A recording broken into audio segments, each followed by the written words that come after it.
Story of the day. Title: The White Elephant. Once upon a time, there lived a herd of 80,000 elephants at the bottom of the majestic Himalayas. Their leader was a magnificent and rare white elephant who was an extremely kind-hearted soul.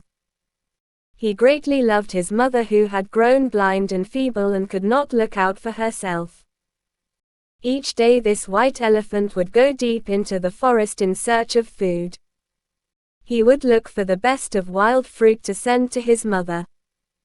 But alas, his mother never received any. This was because his messengers would always eat them up themselves.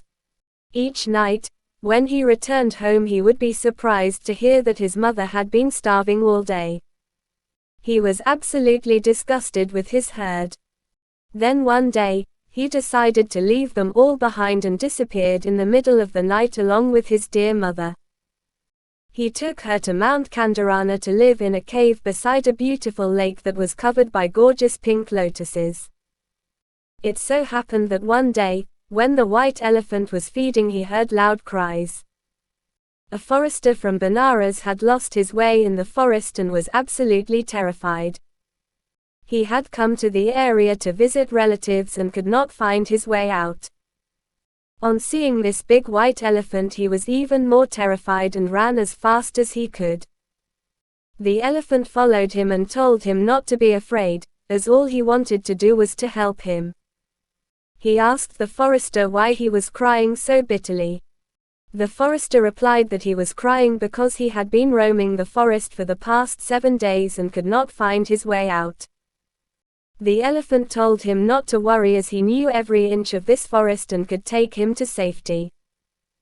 He then lifted him onto his back and carried him to the edge of the forest, from where the forester went on his merry way back to Benares. On reaching the city, he heard that King Brahmadatta's personal elephant had just died and the king was looking for a new elephant. His heralds were roaming the city, announcing that any man who had seen or heard of an elephant fit for a king should come forward with the information.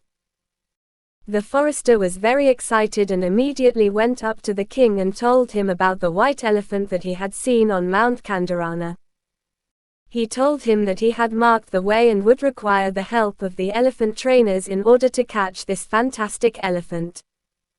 The king was quite pleased with the information and immediately dispatched a number of soldiers and elephant trainers along with the forester.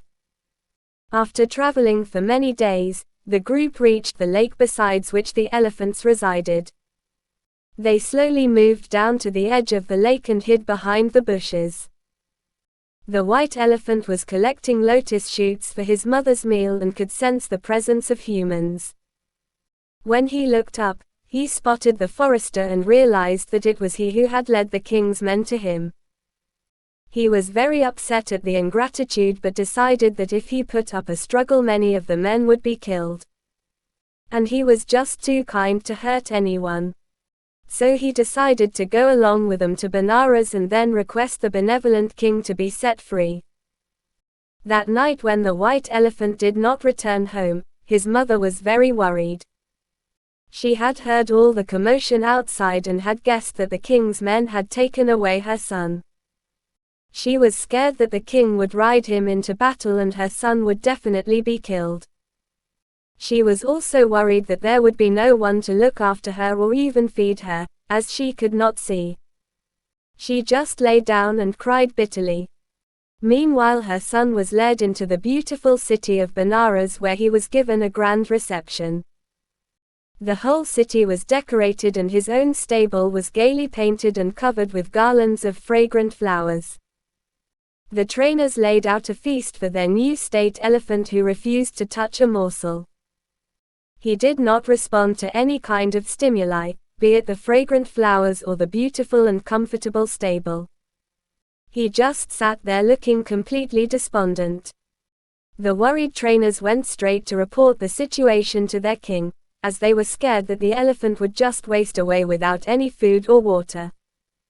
The king was extremely concerned when he heard what they had to say and went to the stable himself. He offered the elephant food from the royal table and asked him why he grieved in this manner. He thought that the elephant should be proud and honored that he was chosen as the state elephant and would get the opportunity to serve his king. But the white elephant replied that he would not eat a thing until he met his mother. So the king asked him where his mother was. The elephant replied that she was back home on Mount Kandarana and must be worried and hungry as she was blind and had no one to feed her and take care of her. He was afraid that she would die. The compassionate king was touched by the elephant's story and asked him to return to his blind, old mother and take care of her as he had been doing all along. He set him free in love and kindness. The happy elephant went running home as fast as he could. And he was relieved to find that his mother was still alive. He filled his trunk with water and poured it over his sick mother who thought that it was raining. Then she cried out as she thought that some evil spirit had come to harm her and wished and prayed that her son was there to save her. The white elephant gently bent over his blind mother and stroked her lovingly. She immediately recognized his touch and was overjoyed. Her son lifted her up and told her that the kind and compassionate king of Benares had set him free and he was here to love and look after his mother forever. His mother was absolutely thrilled and blessed the kind king with peace, prosperity and joy till the end of his days. She was so thankful to him for sending her son back home. The white elephant was able to take good care of his mother till the day she died. And when he died himself, the king erected a statue of him by the side of the lake and held an annual elephant festival there in memory of such a caring and noble soul. Moral: always give affection and care to our dear ones. Always respect others' feelings. Thank you for watching.